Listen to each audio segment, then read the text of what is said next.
नमस्कार. आपण ध्यान हा विषय अभ्यास करण्यासाठी घेतलेला आहे आणि यावरती संवाद आपण साधणार आहोत.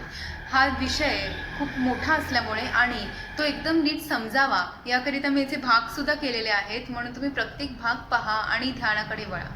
आता ध्यान करत असताना आपण नेमकं कसं बसावं आणि ध्यान आपलं केव्हा लागेल आणि ध्यान करणं आणि ध्यान लागणं यामध्ये नेमका फरक कसा आहे आणि आपण कसं हळूहळू प्रगती करत जाऊ. आपलं चित्त आपलं ध्यान हे आपलं मन स्थिर होण्यासाठी कशी मदत होईल हे आपण पाहणार आहोत. आणि ध्यान करायच्या अगोदर आपण पूर्वतयारी काय करावी हे आपण जाणून घेऊयात. बघा, ध्यान म्हणजे काय तर आपल्या स्वरूपावरती लक्ष देणे. आता ही जी क्रिया आहे ही क्रिया करण्यासाठी सगळ्यात महत्त्वाचं काय आहे तर मनाला स्थिर करणे. आणि संतांनी यालाच खूप महत्त्व दिलेलं आहे की पहिले निवांत बस, निवांत व्हायचं आहे. आणि निवांत होण्यासाठी काय तर जरा शांत व्हायचं आहे, जरा शांत बसायचं आहे. आणि त्यासाठी वेळ काढून आपण शांततेचा सराव करत करत शांत बसत बसत बसत बसत हळूहळू ध्यानाला सुरुवात करू शकतो. खरं तर याला आपण ध्यान केव्हा म्हणणार, जेव्हा संपूर्ण मन हे जे चित्त भरकटत आहे ते जेव्हा शांत होईल आणि त्यामध्ये पॉझिटिव्ह विचार किंवा ईश्वराच्या अगदी जवळ आपण असू आणि ईश्वराच्या जणू आपण डोळे उघडल्यानंतर ईश्वराच्या डोळ्यांनीच पाहतोय एवढं प्रेम आपल्या मनात असेल प्रत्येक व्यक्तीबद्दल, प्रत्येक जीवाबद्दल, तेव्हा हे ध्यान होईल. जेव्हा आपण कानांनी ऐकायला सुरुवात करू डोळे उघडल्यानंतर तेव्हा ते खरं ध्यान होईल. जेव्हा आपण हे सगळे जे खरा ईश्वराचा जो आवाज आहे, खरा ईश्वर जो पूर्ण विश्वामध्ये भरलेला आहे तो आपल्याला जाणवेल तेव्हा. आणि जेव्हा आपण उघड्या डोळ्यांनी ध्यान करू शकू, म्हणजे नेहमी बंद असू दे डोळे किंवा उघडे असू देत, एकच लक्षात घ्यायचे की स्वरूपावरती आपलं संपूर्ण लक्ष केंद्रित झालं पाहिजे. आणि ते स्वरूप आपल्या शरीरामध्ये तर वास करतच असतं. शरीर हेच किती दिव्य एक दिव्य माध्यम आहे ज्याच्यामुळे आपण जगाशी संबंध जोडतोय. हे स्वरूप आपल्याला प्रत्येक ठिकाणी जाणवेल, प्रत्येक चर अचरामध्ये आपल्याला हे स्वरूप दिसून येईल. मग हे स्वरूप आपण व्यक्तीमध्ये बघू शकतो, व्यक्तीमध्ये आहे, छोट्या छोट्या प्राण्यांमध्ये, इन्सेक्ट्समध्ये आणि जलचर प्राण्यांमध्ये, प्रत्येक ठिकाणी हे स्वरूप. आपण जिथे पाहाल तिथे परमेश्वर, जिथे पाहाल तिथे सौंदर्य, जिथे पाहाल तिथे व्यवस्थित एकदम सिस्टमटाइज्ड ऑर्डर म्हणजे व्यवस्था ही आपल्याला दिसून येईल. मग आपण जर खाली पाहिलं तर जमिनीने आपल्याला धरून ठेवलेलं आहे, इकडे आपल्याला परमेश्वर दिसेल. आपण वरती पाहिलं तर या आकाशाने आपल्याला सांभाळलं आहे आणि संपूर्ण विश्वाला त्याने एक आवरण आहे ते. आणि त्यामुळे आपण जिथे पाहाल तिथे परमेश्वर आपल्याला अनुभवता येईल. चंद्र, सूर्य हे किती सुंदर सुंदर व्यवस्था आणि किती डिवाईन आहे, आपण त्याचा विचारही करू नाही शकत. पण आत्ताचं जग जे झालं आहे ना त्यामध्ये आपण त्याकडे पाहतही नाही, फक्त उघड्या डोळ्यांनी सुद्धा पाहत नाही. म्हणून हे आता शांत होऊन डोळे बंद करून आपण शांतपणे आपल्या स्वरूपावरती लक्ष देण्यासाठी सुरुवात करायची आहे. आणि हे सौंदर्य, हे आपल्या या स्वरूपाचं सौंदर्य पाहण्यासाठी जसं एक कमळ असतं ना, कमळ जेव्हा त्याच्या पाकळ्या पूर्ण ओपन होतात तेव्हा त्याचं सौंदर्य आपल्याला दिसून येतं. तसंच आपल्या मनाच्या या पाकळ्या जेव्हा उलगडत जातील, म्हणजे पहिले बहिर्मन ज्याच्याद्वारे आपण प्रत्येक गोष्ट ऐकतोय, आपले डोळे आणि कान हे संपूर्ण जगाला व्यापत आहेत. तर जेव्हा ही पाकळी ओपन होईल मग अंतर्मनाची पाकळी ही जी आहे ती ओपन होईल आणि मग डिवाईन कॉन्शियसनेस, प्युअर कॉन्शियसनेस, अशा या पाकळ्या जेव्हा ओपन होत जातील आणि जेवढं आपण आपल्या स्वरूपामध्ये डिवाईन कॉन्शियसनेसमध्ये संपूर्ण विलीन होत जाऊ तसं आपलं ध्यान लागत जाईल. आणि हे फार महत्त्वाचं आहे. ध्यान लावणं आणि ध्यान लागणं म्हणजे काय तर सबीज ध्यान आणि निर्बीज ध्यान. सबीज ध्यान म्हणजे ध्यान लावणं. हे बघा, हेच सगळ्यात अवघड आहे की एका जागेवरती स्थिर बसणं.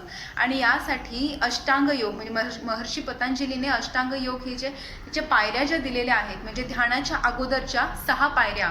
पहिले तर आहेत तर यम, नियम, आसन, प्राणायाम, प्रत्याहार, धारणा, ध्यान आणि समाधी, हे अष्टांग योग. आणि यातल्या ज्या सुरुवातीच्या पायऱ्या आहेत त्या फार महत्त्वाच्या आहेत. कारण जेव्हा यम हा आपला स्वभाव होईल, जेव्हा नियम ही आपली सवय होईल, जेव्हा आसन हे आपलं कर्तव्य असेल, जेव्हा प्राणायाम आपल्याला स्थिर करायला सांगतील, शिकवतील, स्थिर करतील, आणि तेव्हा कुठे आपण स्थिर होऊ. म्हणजे या 4 नियमांचं, या 4 पायऱ्यांवरती चालल्यानंतर आपण स्थिर होऊ लागू. मग प्रत्याहार, धारणा, ध्यान आणि समाधी. मग प्रत्याहार म्हणजे काय तर अलिप्तता, बघा, ही एवढी सोपी गोष्ट आहे अलिप्त राहणं. आपल्यासाठी वाईट असणाऱ्या गोष्टींपासून आपण नेहमी दूर राहावं. मग पण हे वाईट विचार किंवा निगेटिव्ह विचार किंवा निंदा, नालस्ती किंवा क्लेश किंवा द्वेष हा आपल्या मनात अजिबात साठून राहता कामा नये. ही सवय झालेली आहे ना, आजकाल निगेटिव्ह विचार वगैरे सहज मनात येतात, कारण चिंतन तसं असतं. तर चिंतन बदलण्यासाठी या सुरुवातीच्या पायऱ्या आहेत, म्हणजे सवय लागणे किंवा आपला स्वभाव यम नियम आसन प्राणायाम असं बनणे हे फार महत्त्वाचं आहे. मग यम म्हणजे काय, तर अहिंसा, सत्य, अस्तेय, ब्रह्मचर्य आणि अपरिग्रह. सत्य म्हणजे नेहमी शुभ बोलावं, सत्य बोलावं, सत्य विचार करावा, आपण प्रामाणिक राहावं, इतरांशी पण प्रामाणिक राहावंच, पण आपल्या तत्वाशी, आपल्या स्वरूपाशी प्रामाणिक राहणं, सत्य राहणं फार महत्त्वाचं आहे. आणि आत्ताचं सत्य काय आहे, सत्य हेच आहे की आपण आता आहोत, आणि हाच सगळ्यात मोठा आनंद आहे. हेच सगळ्यात महत्त्वाचं आहे. आपण आहोत म्हणून जीवनाचा आनंद घेतोय, म्हणून या प्रेझेंटमध्ये जगणं फार महत्त्वाचं आहे. आपण जर साधारणतः पाहिलं तर आपले सतत विचार पास्ट किंवा फ्युचर हे करायचंय, हे माझं असं झालेलं, हा प्रॉब्लेम झालेला आहे, हा मला सॉल्व्ह करायचा आहे, एवढंच. पण प्रेझेंटमध्ये आत्ता या क्षणाचा आनंद हा घेतच नाही होत आपण. आणि हे आत्ताच नाही तर एकदम असंच आपलं जीवन सुरू आहे. आणि याकरिता म्हणजे जेव्हा आपण ध्यानस्थ बसूही, तेव्हा जर आपली मान किंचितशी खाली गेली की आपण समजायचं हे आपोआप होतं आहे. म्हणजे किंचितशी खाली गेली की आपण पास्टचे विचार आपल्या मनात सुरू होतात एकदम कॉन्शियसली, कारण हे मन आहे ना, याची पॉवर डिवाईन आहे हे मन, आणि ते प्रत्येकाला मिळालं आहे. पण हे डिवाईननेस हा जो आहे तो जरा मन अस्थिर आपलं होत असतं, आणि त्याला स्थिर करणं फार फार फार महत्त्वाचं आहे. जराशी मान आपली वरती गेली की समजावं आपण फ्युचरचे विचार म्हणजे पुढचे विचार कंटिन्युअस सुरू आहेत. पण जेव्हा मान समोर राहते, आणि यासाठी एकदम परीक्षण करणं फार महत्त्वाचं आहे. म्हणजे आपल्याकडून चुका अशा जशा नॉर्मली होत जातात तसं आपण आसन करताना, प्राणायाम करताना, ध्यान करताना होणाऱ्या चुका आहेत त्या सुधारायच्या आहेत, आणि आपण परत त्या लाईनीवरती यायचा प्रयत्न करायचा आहे. जरा मन अस्थिर झालं की परत लाईनीवरती यायचा आपल्याला प्रयत्न करायचा आहे. आणि हे कसं करायचा हा प्रयत्न हे तर आपण पाहणारच आहोत, पण त्याआधी आपण जो अष्टांग योग हा विषय घेतलाय तो नीट समजून घेऊयात. सत्य, मग अहिंसा, सत्य, अस्तेय, ब्रह्मचर्य आणि अपरिग्रह. अहिंसा म्हणजे म्हणजे नाही, आणि हिंसा म्हणजे हत्या. तर आपल्याकडून कोणालाही कसलाही त्रास होऊ नये. इव्हन आपलं जे करणं आहे ना, कर्म, ते हातांनी तर आहेच, ते आपल्या शरीराने तर आहेच, पण सगळ्यात महत्त्वाचं ते मनाने करणं. कारण मनात विचार आला की तसं आपलं आचरण होतं. म्हणून विचारांची शुद्धीकरण करणं हे फार महत्त्वाचं आहे. आणि यासाठी माझे सद्गुरू श्री वामनराव पै यांनी एक सुंदर प्रार्थना लिहिलेली आहे, आणि ती प्रार्थना आज लाखो जण करत आहेत, आणि दिवसाला 1000, 2000, 5000, 10000 प्रार्थना केल्या जातात. आणि ही आहे मनाला सवय लावणं. माहिती आहे की मन अस्थिर आहे, सारखं धावत असतं, चंचल आहे, बहुचंचल चपळ असं तुकारामांनी सांगितलेलं आहे. मन हे मरकटाप्रमाणे धावत आहे, हे माहिती आहे, उड्या मारत आहे, पण त्याला स्थिर करणं हेही सोपं आहे, आणि जे आपल्याकडून योग करून घेतो. म्हणून अहिंसा याचं पालन आपण करावं. आपल्यामुळे कोणालाही त्रास होता कामा नये. आपल्या कृतीतून तर नाहीच, पण आपल्या मनातूनही नाही. मग आपल्या मनाने सुद्धा एकदम शुद्ध विचार करावे. तर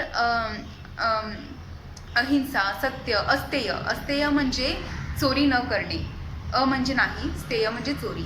तर चोरी न करणे, आपल्या स्वतःचं ज्ञान, अगदी ज्ञान असू देत किंवा कुठलीही गोष्ट असू देत, कुठलीही वस्तू असू देत, या बाबतीत आपण आपल्या कर्तृत्वावरती, आपल्या विचारशक्तीवरती आपण प्रत्येक गोष्ट निर्माण करावी. तर ब्रह्मचर्यपद आणि अपरिग्रह. ब्रह्मचर्य म्हणजे काय, तर जसं आपण पाहू तर ऋषीमुनींनी की नाही या सगळं आपलं मन ज्या गोष्टींमुळे अस्थिर होत आहे त्या गोष्टींपासून ते दूर गेले. म्हणजे जसं जंगलात जाऊन किंवा रानावनात जाऊन ध्यान करणे, ध्यान लावणे आणि मग ते आपोआप लागणे, हे आपण खूप पाहिलेलं आहे, ऐकलेलं आहे. तर याचं कारण काय आहे की आपल्याला कुठल्या ज्या गोष्टी अस्थिर करतात, आपल्यासाठी ज्या गोष्टी वाईट आहेत त्यापासून नेहमी दूर राहणे. आता हे तर त्या ठिकाणी आहेच, म्हणजे ध्यानाच्या ठिकाणी आहेच, आपण जेव्हा स्थिर बसू तेव्हा तर आहेच, पण इतरही जीवन जे आता जे सुरू आहे, अगदी आपल्याला आहार कुठला निवडावा हे खाणं आपल्यासाठी योग्य नाही आहे, असं आळशीपणा करणं योग्य नाही आहे, हे सुद्धा आपल्याला त्या वेळेस समजत नाही. आणि हे समजण्यासाठी ते भान असणं फार गरजेचं आहे. आणि ते जर भान असेल तर कोणीही ध्यानधारणा किंवा योगासनं करणं, प्राणायाम करणं हे टाळणार नाही. आणि म्हणून याचं भान घेणं, अस्तित्वाचं भान घेणं हे खूप महत्त्वाचं आहे. आणि अपरिग्रह म्हणजे संचय न करणे. तर कुठलीही गोष्ट संचय न करणं. आता आपल्या हातात असतं, आपल्या मुखात असतं कौतुक करणं, इतरांना आनंद देणं, इतरांना प्रोत्साहन देणं, इतरांना आणखीन इन्स्पायर करणं, हे आपल्या मुखात आहे, हे आपल्या हातात आहे. तर अशी गोष्ट आपण नेहमी करत जावी. कारण जसं आपली अपेक्षा असते, अपेक्षा हा शब्द फार महत्त्वाचा आहे. आपण नेहमी दुसऱ्यांकडूनच अपेक्षा करतोय की आपलं महत्त्व इतरांना कळावं, आपल्या आपल्या अस्तित्वाची जाणीव आपण करून देत असतो. मी आहे, मी असं आहे, मी हे केलंय, मी हे नाही केलंय, मला असं करून दाखवायचंय. म्हणजे आपण काय अपेक्षा करतो इतरांकडून. तसंच प्रत्येक जण अपेक्षा करत असते एकमेकांकडून. म्हणून आपण इतरांच्या अपेक्षा पूर्ण केल्या म्हणजे इतरांचं कौतुक, इतरांचं सुख पाहिलं, इतरांना आनंद मिळावा, ही जर भावना आपली असेल तर मग ॲक्शन ॲज रिॲक्शन हा तर त्रिकालाबाधित असलेला नियम आहे. म्हणजे कर्माचे फळ कर्मातच असते. मग आता जर आपण चांगली कर्म केली तर त्याची आपल्याला रिॲक्शन मिळणारच आहेत. म्हणून अपरिग्रह याचं पालन करावं. कुठलीही गोष्ट संचय करून ठेवू नये. मग ती सत्ता असू देत, संपत्ती असू देत, किंवा ज्ञान असू देत, किंवा इतर कुठलीही गोष्ट असू देत, त्याला कधीच संचय त्याचा करू नये. आणि ही यामधल्या ज्या पायऱ्या आहेत म्हणजे ज्या आपण आता पाहिल्या, सत्य, अहिंसा, सत्य, अस्तेय, ब्रह्मचर्य आणि अपरिग्रह, हा आपला स्वभाव बनला पाहिजे. आणि हा जेव्हा स्वभाव बनेल तेव्हा आपल्याला त्रास होणाऱ्या ज्या गोष्टी आहेत ना त्या बंद होतील.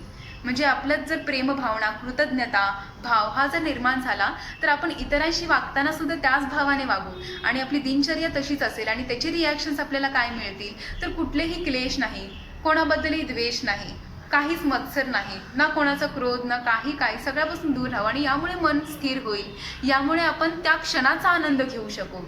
आणि हे फार महत्त्वाचं आहे. त्यानंतर नियम हे खूप महत्त्वाचे आहेत. म्हणजे शौच, संतोष, तप, स्वाध्याय आणि ईश्वर प्रणिधान. जसं यम आपला स्वभाव झाला पाहिजे तसं नियम आपली सवय झाली पाहिजे. मग शौच म्हणजे काय तर शरीराचं शुद्धीकरण आणि मनाचं शुद्धीकरण, या दोन्ही गोष्टी अगदी महत्त्वाच्या आहेत. आणि त्यानंतर संतोष म्हणजे समाधान. बघा आता एखादी व्यक्ती असेल आणि ती खूप धनवान आहे, त्याच्याकडे सत्ता आहे, संपत्ती आहे आणि सगळी सुख, ऐहिक सुख जी आहेत ती त्याने मिळवलीत असं त्याला वाटतंय. पण त्याची इच्छा आहे की मला आणखीन हे मिळवायचं आहे, आणखीन मला ते कमवायचं आहे, मला आणखीन मोठं घर घ्यायचं आहे, आणखीन मोठी गोष्ट ही मला प्राप्त करायची आहे, अशी जर त्या व्यक्तीची समजूत असेल किंवा त्याची इच्छा असेल. पण दुसरी जी व्यक्ती असेल जी एकदम फक्त ज्या वस्तू म्हणजे ज्या गरजा असतात त्या फक्त गरजेपुरते फक्त प्रत्येक गोष्ट त्याच्याकडे असली आणि तो जर समाधानी असेल, योगासन, प्राणायाम म्हणजे स्वास्थ्य चांगलं असेल, शरीराचं मनाचं स्वास्थ्य चांगलं असेल, कुठलेच त्रास नसतील, तर मग सगळ्यात महत्त्वाचं काय असेल त्यासाठी म्हणजे संतोष नाही. त्या पहिल्या व्यक्तीकडे आपण जर पाहिलं तर संतोष नाही म्हणजे काय तर समाधान नाही. आणि समाधानच फार महत्त्वाचं आहे. एवढं मिळवून सुद्धा जर समाधान मिळणार नसेल तर मग तो खरा आनंदच नाही आहे ना. आणि त्या दिशेने आज संपूर्ण जग वाहत चाललंय असं दिसून येतंय. काही ना काही मिळवणं, काही ना काही प्राप्त करणं. पण हे जे मिळालेलं आहे, ऑलरेडी मिळालं आहे, आणखीन काय मिळवतोय आपण, हे जर शरीर पाहिलं तर आपल्याला प्रत्येक ठिकाणी, प्रत्येक अवयव, प्रत्येक ग्लँड, प्रत्येक सिस्टीम जर आपण पाहिली तर ती किती डिवाईन आहे, म्हणजे मी म्हणणार होते की आपण त्याला ते एका ऑर्नामेंटच्या समान आहे किंवा कुठल्याही दागिना समान आहे, एवढं मौल्यवान आहे असं मी म्हणणार होते. पण ते अगदी चुकीचं आहे. आपण याला कशासोबतही तोलू शकत नाही, कशासोबतही मापू शकत नाही. एवढे याचं डिवाइननेस आपल्या शरीरामध्येच. आणखीन कुठे पाहायचं आहे? जे काय आहे ते आहे सत्य. म्हणून सच्चिदानंद स्वरूप म्हणजे आपलं स्वरूप. सत म्हणजे काय तर सत्य आणि सातत्य. आणि दुसऱ्या बाजूला सत्ता ही म्हणजे काय तर सत्य आणि सातत्य. सत्य काय आहे की आपण आहोत आणि सातत्य काय आहे की आपण निरंतर आहोत. आपली प्राणशक्ती आपल्या देहामध्ये वाहत आहे. संपूर्ण जगामध्ये या प्राणशक्ती वास करते आणि त्यामुळे सगळीकडे चैतन्य आहे. म्हणजे ही पृथ्वी त्याच्या रोटेशननुसार काय फिरते, काय त्यानंतर चंद्राच्या पूर्ण एक राऊंड मारते. हे किती व्यवस्था किती सुंदर आहे ही. आणि यामध्ये कधीच चूक होत नाही, एवढी डिवाईन व्यवस्था. म्हणून बसल्या जागी आपल्याला हे कोटी सूर्य चंद्र तारे अनुभवणं हे अगदी सोपं आहे. आणि हे कशामुळे जेव्हा ध्यान करू तेव्हा, जेव्हा आपलं लक्ष स्वरूपावरती जाईल तेव्हा हे सच्चिदानंद स्वरूप लक्षात घेणं फार महत्त्वाचं आहे. आपण होतो नियम या विषयावरती. मग शौच, संतोष, तप. तप म्हणजे काय, तर आपण एखादी गोष्ट म्हणजे अभ्यास जर आपण ठरवला तर त्यामध्ये येणाऱ्या प्रत्येक व्यत्यय हा बाजूला काढून आपण सरळ मार्गावर म्हणजे त्या अभ्यास करत राहणे, जास्त काळ दीर्घ काळ आपण त्या एका विषयामध्ये राहणे हे फार महत्त्वाचं आहे. कारण विचलित करणाऱ्या बऱ्याच गोष्टी असतात. आपण अगदी लहान मुलांकडे जरी पाहिलं तरी त्यांची इच्छा असते की आपण अभ्यास करूयात, होमवर्क करूयात, हे कंप्लीट करूयात, पण इतरही विचलित करणाऱ्या ज्या गोष्टी असतात, टेलिव्हिजन किंवा कुठल्याही काही गोष्टी असू शकतात, तर हे विचलित करणाऱ्या गोष्टींपासून दूर राहून आपलं तप हे एकदम चांगलं असावं. आणि तप म्हणजे काय, तर ठरवलेली गोष्ट कंटिन्यू आपण करत राहणे, आणि हे फार महत्त्वाचं आहे. कारण मी पाहिलं आहे की योगासनं करण्यासाठी सुरुवात तर करतात लोक, पण सुरुवात करून नंतर जो ब्रेक होतो ना, त्यानंतर जेव्हा येतात तेव्हा सांगतात हो खूप मोठा ब्रेक झाला, जमत नव्हतं आम्हाला करायला, मी ठरवलेलं अगोदर की करणार आहे पण नाही जमलं, अशी कारणं देणारी ही खूप जण पाहिलेली आहेत. तर यासाठी तपावरती कायम राहणे हे फार महत्त्वाचं आहे. मग हे तप आहे की कायिक, वाचिक आणि मानसिक तप, या 3 प्रकारचे तप आहेत. मग कायिक म्हणजे काय, तर अहिंसा आणि ब्रह्मचर्यपद हे फार महत्त्वाचं आहे. मग वाचिक म्हणजे काय, तर त्यामध्ये येणार की सत्य बोलणे किंवा शुभ बोलणे हे येणार. आणि मानसिक तप हे फार महत्त्वाचं आहे. मानसिक तप म्हणजे एक ठरवणे की आपल्या मनात कुठलेही वाईट विचार, कोणाबद्दलही वाईट विचार किंवा नेगेटिव्हनेस, नकारात्मक विचार, मग ते स्वतः बाबतीत असू देत किंवा इतरांबाबतीत, कारण नकारात्मक विचार हा आपला जीवनापासूनचा वेगळाच भाग आहे. कारण आपल्यात सामर्थ्यताच एवढी परमेश्वराने आपल्याला दिलेली आहे, छोटी छोटी गोष्ट ती फार महत्त्वाची आहे. हे ब्रेन म्हणजे मेंदू किती डिवाईन कार्य करत असतो, विचारशक्ती, एक विचार जर दिव्य असेल तर तो संपूर्ण जगाचं ज्ञान घेऊ शकतो. जसं संत ज्ञानेश्वरांनी फक्त त्यांचा एक विचार म्हणजे त्या स्वरूपाशी अगदी ते कनेक्ट असल्यामुळे, त्यांचं अनुसंधान परमेश्वराशी असल्यामुळे त्यांनी पसायदान, हरिपाठ या किंवा अभंग, त्यांचं ज्ञान ह्या संपूर्ण जगभरात पोचलेलं आहे. तर याकरिता विचार, प्रत्येक विचाराला महत्त्व देऊन तो विचार शुभच असावा, तो विचार सात्विकच असावा, तो विचार सच्चिदानंद स्वरूपाला धरूनच असावा, म्हणजे आपल्या स्वस्वरूपाला, हे लक्षात घ्यावं.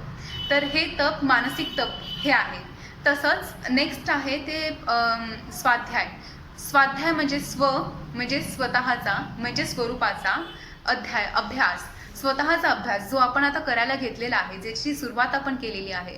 आणि तसंच योगासनं, प्राणायाम आणि ध्यानधारणा करून त्याला आपण सातत्य द्यावं. तर त्यानंतर आहे ईश्वर प्रणिधान. ईश्वर प्रणिधानबद्दल बोलताना मला खूप आनंद होतो, म्हणजे एक फार महत्त्वाचा विषय आहे. कारण जन्मापासून मृत्यूपर्यंत प्रत्येक जण हेच म्हणत असतं की हे माझं आहे, हे मी केलं आहे, हे माझ्यामुळे झालं आहे, हे मला पाहिजे, हे मला मिळवायचं आहे. पण मला आपण बोट आपल्या शरीराकडे दाखवतं, पण हे स्वरूप जे आहे त्यानेच निर्माण केलेलं स्वरूप, त्याचंच हे मन म्हणजे ही शक्ती, डिवाईन शक्ती ज्याला आपण मन म्हणतोय, जी जाणीव, जे चित्त जगाशी संबंध जोडतंय त्याला आपण मन बोललेलो आहोत. आणि हे मन जे आहे ते अगदी म्हणजे त्या ईश्वरालाच या सगळ्याचा आनंद घ्यायचा आहे. मग आपण मी बोलून काय करतोय, अगदी अशी परिस्थिती आहे की आपण जन्मभर मी बोलत असतो आणि त्यानंतर मृत्यूनंतर आपण अगदी हा मीपणा सगळा संपून जातो तेव्हा आपली कॉन्शियसनेस नसतो, म्हणजे आपल्याला काहीच त्याचा अनुभव घेता येणार नाही की मीपणा संपल्यानंतरचा आनंद काय. मीपणा संपल्यानंतरचा आनंद म्हणजे बस आहे आणि याचा आनंद फार मोठा आहे. कारण जसे एक समुद्राला एक नदी मिळते, त्या समुद्राचं पाणी आणि नदीचं पाणी हे स्वरूप तर एकच आहे, पाणी आहे, ते तत्व एकच आहे ना. पण नदी तिचा अहंकार सगळा विसरून जाते, नदी हे नाव विसरून, हे नाव बाजूला टाकून ती समुद्राला मिळते. तसंच हे नाव किंवा आपलं मी श्रुती आहे, माझं कार्य, माझा स्वभाव असा आहे, मी अशी आहे, मी तशी आहे, मला हे करायचं ते करायचं, या सगळ्या मीपणापासून दूर जाऊन आपण जेव्हा जे करतोय ते ईश्वर करतोय, जे पाहतोय ईश्वर पाहतोय, जे ऐकतोय ईश्वर ऐकतोय, असं असेल तर आपण संपूर्णपणे सात्विक भावाने ईश्वर प्रणिधान म्हणजे जे काही आपण करतोय ते सगळं ईश्वरच करतोय या भावाने आपण करू शकतो. आणि यामुळे एवढी कृतज्ञता भाव आपल्यात निर्माण होईल की सगळीकडे प्रेम दिसू लागेल आपल्याला, म्हणजे जगातले सगळे द्वेष, सगळे मत्सर हा सगळा थांबेल तिथल्या तिथे. म्हणून जसं यम हा आपला स्वभाव बनावा, तसं नियम आपली सवय बनावी. तसंच आसन प्राणायाम. आसन म्हणजे काय तर स्थिरम सुखम अवस्था. तर आपण आसनं करून करून करून करत असताना आपण जरा स्थिर, म्हणजे अगदी मन तर स्थिर नाहीच आहे आपलं, पण आपणही इकडे तिकडे धावत असतो, काही ना काही करू पाहतोय. पण त्या जागी आपण जर एका जागेला बसून स्थिर होण्याचा प्रयत्न केला तर ते स्थिर करत करत मनाला जरा सवय लागते, शरीराला सवय लागते, आणि या स्थिरतेकडे वळत असताना आपोआप सगळे शरीरातल्या व्याधी ज्या आहेत त्या तिथल्या तिथे संपून जातात, किंवा पुढील आयुष्यात कुठल्याही व्याधी होऊ नये याकरिताची प्रिकॉशन. म्हणून योगासनं तर हा महत्त्वाचाच भाग आहे. योगासनांमध्ये जर आपण पाहिलं तर प्रत्येक नाव हे उत्क्रांती करणारं नाव आहे. बघा, ऋषीमुनींची नावं, देवदेवतांची नावं, किंवा जलचर प्राण्यांची नावं, अगदी छोट्यातल्या छोट्या जीवाची नावं सुद्धा या आसनांना दिलेली आहेत. प्रत्येक आसनाचं नाव तसंच आहे. तसंच आपण ज्याला देणं लागतो म्हणजे या निसर्गाला, म्हणजे ते काय आहे तर वृक्ष, किंवा हे आपण जर पाहिलं तर इतरही काही गोष्टी आहेत ज्यामुळे आपलं जीवन त्यांच्यावरती डिपेंडेड आहे. जसं वृक्ष, मी हे तुम्हाला एक्झाम्पल दिलं, वृक्षासन, यातून आपले भाव काय पाहिजे तर या वृक्षाविषयी कृतज्ञता आपल्या मनात निर्माण झाली पाहिजे. आणि कारण वृक्ष स्वतः विष घेतोय, स्वतः कार्बन डायऑक्साईड घेऊन आपल्याला ऑक्सिजन, प्राणवायूचा पुरवठा करतोय. म्हणून प्रत्येक निसर्गातली गोष्ट ही एकमेकांवरती डिपेंडेड असते, आणि ही सुंदर व्यवस्था आहे, ही आपोआप झालेली एक परमेश्वरी व्यवस्था आहे, आणि ती किती महत्त्वाची आहे. आणि याचं जर चिंतन नाही करणार, याचं भान नाही घेणार, तर मग जीवनात आणखीन आपण या नाटकीमय जीवनच जगत राहू ना. म्हणून या सगळ्यातून बाहेर निघून आपण जास्तीत जास्त जवळ जाणं शरीराच्या स्वरूपाच्या, हे अगदी महत्त्वाचं आहे. म्हणून योगासनं करावी. योगासनांचा आपल्याला फार उपयोग होईल, शरीर स्वास्थ्यासाठी सुद्धा आणि मनाला शांत करण्यासाठी सुद्धा. प्राणायाम हा एक महत्त्वाचा भाग आहे, कारण लक्ष लागणं हे खूप महत्त्वाचं आहे, आणि त्यासाठी लक्ष देणं फार महत्त्वाचं आहे. जेव्हा आपण प्राणायाम करू लागतो तेव्हा आपलं लक्ष ॲटोमॅटिकली आपल्या श्वसनावरती जातं. दीर्घ श्वसन, संत श्वसन, कुंभक करणे, किंवा त्यातले अनेक काही प्रकार आहेत त्याकडे वळणे, हे यामुळे आपलं लक्ष स्वतःवरती केंद्रित होतं. मग पहिली पायरी काय असते तर आरंभ अवस्था, मग घट अवस्था, मग परिचय अवस्था, आणि मग निष्पत्ती अवस्था. परिचय अवस्था ही जी तिसरी अवस्था आहे ती अगदी मला महत्त्वाची वाटते ध्यानासाठी. ती कशी, कारण आरंभ अवस्थेमध्ये आपण आरंभ करतो, आणि आरंभ अवस्थेमध्ये शरीराला खूप त्याचे फायदे मिळतात. मग ते हृदयासंबंधित रोग वगैरे सगळे बरे होण्यासाठी, मेंदूचे रोग सगळे बरे होण्यासाठी मदत होते आरंभ अवस्थेत. आणि त्यामुळे साधकाच्या मनाला एक पॉझिटिव्हनेस मिळतो की याचे एवढे फायदे ज्या शरीराला होत आहेत, तर आपण आणखीन प्राणायाम करत जाऊयात. आणि तसं करत घट अवस्था ही खूप महत्त्वाची अवस्था आहे. कारण काय, घट म्हणजे एखादं मडकं असतं, ते मडकं जेव्हा मातीचं बनतं तेव्हा ते जर आपण पाण्यात बुडवलं तर ते फुटणार, ते आपण वापरू शकत नाही. पण त्याला जेव्हा भाजलं जातं ना तेव्हा ते टाईट बनतं, तेव्हा ते स्ट्रॉंग बनतं, आणि मग त्या माठाचा उपयोग आपण आपल्या दैनंदिन जीवनामध्ये करू शकतो. तसंच आपल्याला या मनाला भाजण्यासाठी, सगळ्या बाजूने भाजण्यासाठी म्हणजे काय तर त्याला अजून दणकट बनण्यासाठी, जसं एखाद्या माठाला दणकट बनवण्यासाठी भाजावं लागतं, तसंच मनाला चांगली सवय लावण्यासाठी, चांगले स्वभाव मनाचा करण्यासाठी, हॅबिट्स चांगले लावण्यासाठी फार महत्त्वाचं आहे घट अवस्था. आणि मग प्राणायाम करत त्या आरंभ अवस्थेच्या पुढे जात ही घट अवस्था आपल्याला प्राप्त होते. आणि घट अवस्थेनंतर आहे म्हणजे जर आपण मनाला पूर्ण स्थिर केलेलं आहे, जर मनाला चांगल्या सवय लावल्यात, जर मनाला आपण यम आणि नियमांचं पालन करायला लावलंय, तर मग ॲटोमॅटिकली ते स्थिर होत जाणार, आणि मग आपल्याला परिचय होणार आपल्या स्वरूपाचा. स्थिर झाल्यानंतर, जसं समुद्रातलं पाणी स्थिर झालं की कसं आपल्याला निसर्गाचं प्रतिबिंब त्यात दिसू लागतं, तसंच हे चित्त, मन स्थिर झाल्यानंतर आपल्या स्वरूपाचं आपल्याला प्रतिबिंब अगदी स्पष्टपणे दिसू लागणार. म्हणून मला परिचय अवस्था ही फार महत्त्वाची अवस्था वाटते. तर म्हणून प्राणायाम हे प्रत्येकाने करावे. प्राणायाम करून शरीराच्या व्याधी दूर होतील, पण मन एकाग्र होण्यासाठी मदत होईल. आणि प्रत्याहाराबद्दल तर मी तुम्हाला बोललेच मगाशी. प्रत्याहार म्हणजे आपल्यासाठी वाईट असणाऱ्या गोष्टी किंवा विचलित करणाऱ्या गोष्टींपासून दूर राहणे, हे प्रत्याहार आहे. मग आधीच्या जीवनात कसं होतं की जर आपल्याला कुठल्याही कशाचा त्रास होता तर म्हणून रानावनात जाऊन, जंगलात जाऊन ऋषीमुनी ध्यान करायचे, संत ध्यान करायचे, आणि मग त्यांचं ध्यान लागायचं. म्हणून जे काही विचलित करणाऱ्या गोष्टी आहेत त्यांपासून आपण दूर राहणे, हे प्रत्याहार आपण याचं आचरण केलं पाहिजे. आणि मग धारणा, ध्यान आणि समाधी. धारणा, ध्यान आणि समाधी हे अगदी सारखं आहे. जसं बाण मारणारा म्हणजे काय तर धारणा, बाण मारणे म्हणजे काय तर ध्यान, आणि बाण मारण्याचं म्हणजे ते लक्ष, त्याचा पॉईंट जिथे आपल्याला बाण मारायचा आहे. जसं अर्जुनाला याच्या डोळ्यात बाण मारायचा होता, तसंच आपलं पण एक लक्ष असेल त्या ज्याकडे आपल्याला बाण मारायचं आहे, ती म्हणजे समाधी. तिथपर्यंत स्थिर राहणे, बस तिथपर्यंत ध्यान आपलं पोहोचलं की तिथे त्या स्थिर अवस्थेचा अनुभव घेणे. तसंच ध्यानी म्हणजे ध्यान करणारा, त्याचं ध्यान आणि ध्यानाचे लक्ष म्हणजे धारणा, ध्यान, समाधी. धारणा काय आहे तर त्याचा रूट फॉर्म जर आपण बघितला तर धरणं, तर विचाराला धरणं फार महत्त्वाचं आहे. म्हणून मी असं म्हणते की पहिले बसणं, पहिले स्थिर होणं, पहिले निवांत होणं हीच मोठी स्टेप आहे. ध्यान लावणं हे फार महत्त्वाचं आहे आणि हे जरा अवघड पण, आणि यासाठीच्या पायऱ्या आपण अष्टांग योग आता बघितल्या, जेणेकरून आपल्याला हे सोपं जाईल. मग ध्यान लावल्यानंतर ध्यान लागणं हे खूप नॅचरलने, हे आपोआप आपल्याकडून हे ईश्वरी तत्व आपल्याकडून करून घेईल आणि आपण शांत होत जाऊ. पुढे काय चिंताच नाही, फक्त बसा, फक्त सुरुवात करा. मग म्हणजेच काय तर विचार धरणं, दॅट इज धारणा. आणि मग ध्यान म्हणजे सतत ईश्वराचं चिंतन, सतत म्हणजे काय तर अगदी डोळे बंद करून का, कारण डोळे बंद केल्यानंतर जरा हे बाहेरच्या जगाकडे बघणं हे थांबतं, पण मनातले विचार किंवा अनुभव, स्वरूपाची जाणीव तर चित्त तर आहेच ना. मग त्याचं चित्त शुद्ध चित्त होण्यासाठी हे सगळ्या पायऱ्या तर करायच्यात. आणि मग ध्यान करत असताना डोळे बंद करून किंवा उघड्या डोळ्यांनी सतत आपल्याला ईश्वराचं स्मरण असलं पाहिजे, आणि हे फार महत्त्वाचं आहे. आणि मग ईश्वराचं स्मरण करत असताना आपल्याला प्रत्येक ठिकाणी परमेश्वराचा अनुभव येईल, प्रत्येक ठिकाणी आपल्याला त्याचं सौंदर्य दिसायला लागेल. आणि ही व्यवस्था जी या विश्वाच्या बाहेर सगळीकडे ही व्यवस्था म्हणजे परमेश्वराने जे कवटाळून धरलेलं आहे आपल्याला, आणि सत्य तर आहेच पण सातत्य आहे ना त्यामध्ये. या तत्वाचं आपण नीट समजून घेतलं हे सच्चिदानंद तत्व.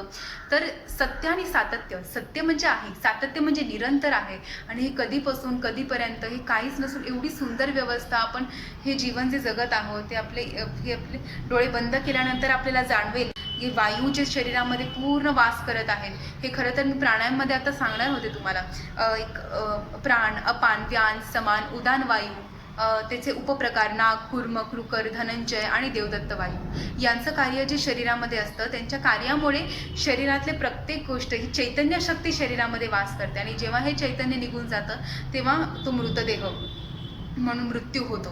म्हणून या स्वरूपाचं सतत चिंतन असणे फार महत्त्वाचं आहे, आणि ज्यामुळे आपण अगदी स्थिर होऊ आणि आपल्या मनाचं शुद्धीकरण होईल. आणि हे जेव्हा ध्यान करू लागू आपण, तेव्हा प्रत्येकजण जेव्हा ध्यान करेल तेव्हा जगाचं नंदनवन होण्याकरिता वेळ अजिबात लागणार नाही. आणि यासाठी सगळ्यात सोपी स्टेप आहे, म्हणजे आपण ध्यान या विषयावर आहोत म्हणून आपण सबीज ध्यान आणि निर्बीज ध्यान हे आपण पाहून घेऊयात. सबीज ध्यान म्हणजे काय तर ध्यान लावणे, बीज म्हणजे बी, तो पेरणे, आणि स म्हणजे असणे. तर तो बी पेरून आपण म्हणजे काय तर आपल्या मनात तो विचार पेरून म्हणजे धारणा, म्हणून ध्यानाच्या अगोदर धारणेला महत्त्व दिलंय.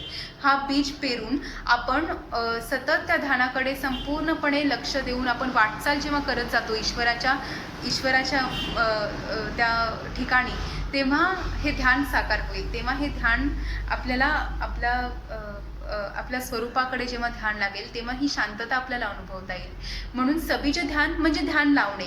आता या ध्यान लावण्यामध्ये मी म्हटलं की आपण प्राणायाम करू शकतो ध्यान लावण्यावर, तसंच ओंकार जप करू शकतो किंवा विश्व प्रार्थना करू शकतो. हे ईश्वरा सर्वांना चांगली बुद्धी दे, आरोग्य दे, सर्वांना सुखात आनंदात ऐश्वर्यात ठेव, सर्वांचं भलं कर, कल्याण कर, रक्षण कर, आणि तुझे गोडनाम मुखात अखंड राहू दे.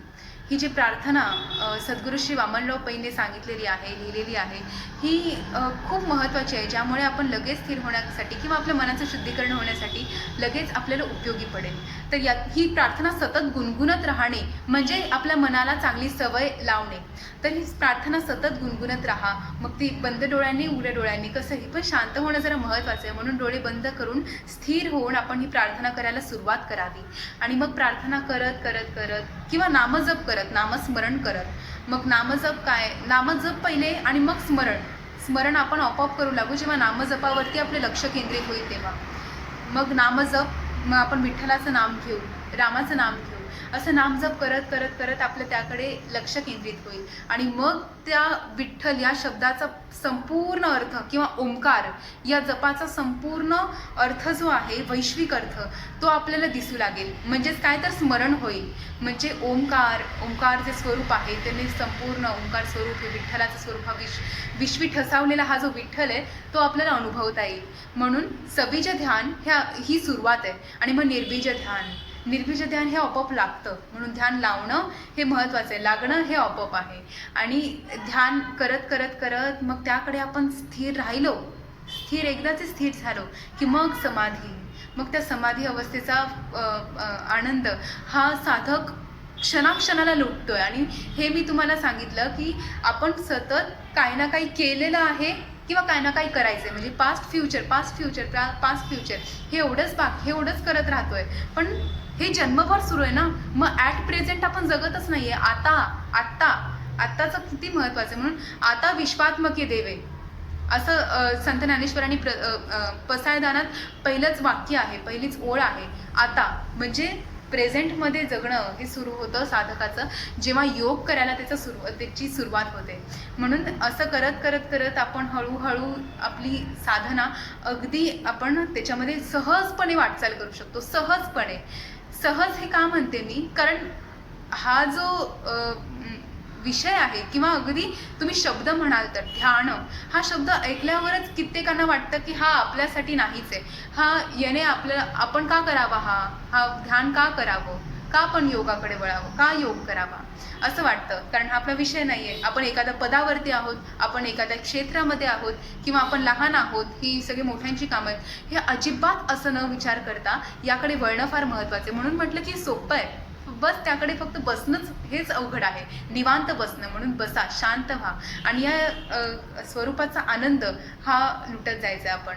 मग हे बसून कित्येक तास, आज जर आपण इतिहास पाहिला तर संतांनी, ऋषीमुनींनी तासनतास, वर्षानुवर्ष ध्यान केलेलं आहे. मग आपण काय म्हणू की जर एवढा वेळ आपण ध्यान करायचं, एवढा वेळ एका जागेला बसायचं आहे, मग याचा अर्थ असा नाही की आपण आपल्या कर्तव्यापासून मुक्त व्हायचं आहे किंवा कर्तव्यापासून दूर जायचं आहे आणि कुठेतरी जाऊन आपल्याला ध्यानस्थ बसायचं आहे, असं अजिबात नाही आहे. असल्या ठिकाणी आपण त्या ध्यान म्हणजे स्वरूपावरती लक्ष केंद्रित करू शकतो. ठिकठिकाणी आपण पाहू शकतो. ठिकठिकाणी कशाला, अगदी डोळे बंद करून जर आपली ही चक्र किंवा हे व्यवस्था ही जी आपलं प्रत्येक अवयवाकडे जर आपण लक्ष देत गेलो की त्यातला डिवाइननेस आपल्याला उलगडत जाईल. जसं आईचं महत्त्व हे आपण जर समजून घेतलं, आपण तिची जाणीव म्हणजे त्याची आपल्याला जर जाणीव झाली, आईचं महत्त्व पटलं, तर आपण तिला हाक कशी मारू आणि सहजपणे हाक कशी मारू, यातला कसा फरक आहे ना, तसंच फक्त शरीर असं म्हणणं आणि शरीराकडे संपूर्ण लक्ष देऊन त्यातलं दिव्यत्व पाहणं असा फरक आहे. म्हणून डोळे बंद करून किंवा योगासनं करत असताना उघड्या डोळ्यांनी सुद्धा आपण जर प्रत्येक ठिकाणी लक्ष दिलं आणि आपल्या मनामध्ये ती कृतज्ञता भावना किंवा स्वरूपाकडचं लक्ष हे जर स्थिर असेल तर आपल्याला सगळीकडे परमेश्वर अनुभवण्याचा हा आनंद आपल्याला उपभोगता येईल. तर यासाठी हा ध्यान विषय प्रत्येकाने समजून घेणं महत्त्वाचं आहे. आणि मला याबद्दल आणखीन खूप काय सांगायचं आहे, म्हणून मी व्हिडिओज अनेक व्हिडिओज बनवत आहे.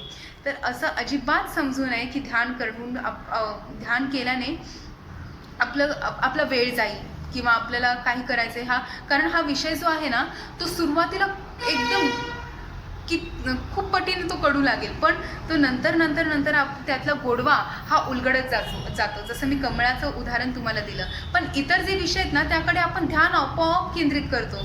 किती वेगवेगळे विषय असू देत, म्हणजे ताट बसव, आपण ध्यानाला सुरुवात केली, एक 5-10 मिनटं झाली की आपली पाठ भरून नेणे वगैरे अशी सगळी कारणं आपल्याला सुचतील. पायाला मुंग्या येणे किंवा आपण कॉन्सन्ट्रेट करताना सहज आपला माथा जो आहे तर आपण याप्रमाणे कॉन्सन्ट्रेट होत नसेल तर आपण प्रयत्न करत आपले हे जे शिरा आहेत त्या सगळ्या ताणल्या जातात. त्यामुळे डोकं जड वगैरे हा सगळा अनुभव जो आहे रे, तो सुरुवातीला येऊन अगदी काही क्षणात म्हणू शकता, काही वेळात म्हणू शकता, हा निघून जाऊ शकतो. फक्त त्याकडे स्थिर राहणं, सातत्य ठेवणं महत्त्वाचं आहे. म्हणून प्राणायाम वगैरे जेव्हा करू तेव्हा ही स्थिरता आपोआप आपल्याला येईल. म्हणून हे सोपं आहे ध्यान करणं. तर ध्यान हे कित्येक ऋषीमुनींनी केलं. स्वामी विवेकानंदांनी ध्यान केलं, तुकाराम महाराजांनी ध्यान केलं, ज्ञानेश्वरांनी ध्यान केलं, अजून कितीतरी व्यक्ती आहेत, कितीतरी ऋषीमुनी आहेत, त्यांनी ध्यान केलं. पण आपल्याला काय दिसून आलं की ध्यान केल्यानंतरचा त्यांना जे चैतन्य त्यांचं जागृत होतं, जे एका मारुतीच्या मूर्तीवरती जे ठप्पे लागत जातात ते हळूहळू पुसले जातात. जसं एक मारुतीचं मंदिर असेल, तिथे जर मारुतीची जर फ्रेम असेल, फोटो असेल, तर त्यावर कसं आपण शेंदूर लावत लावत लावत लावत तो एवढा भरून जातो की आपल्याला तो मारुतीच दिसेनासा होतो. तर त्याप्रमाणे हे जे संस्कार लागलेले ते हळूहळू पुसत पुसत पुसत पुसत आपल्याला त्या स्वरूपाचा अनुभव घ्यायचा आहे. आणि म्हणून सर्वांनी ज्यांनी ध्यान केलं त्यांनी त्यांच्या जीवनात उन्नती केली, त्यांनी या जीवनाचा आनंद घेतला. म्हणून नेहमी ध्यानाला आता सुरुवात करूयात. आणि मग जसे जसे नवीन नवीन व्हिडिओज तुम्ही पाहत जाल तसं तसं आपल्याला त्याचा अभ्यास आपण एकत्र करत जाऊ. धन्यवाद.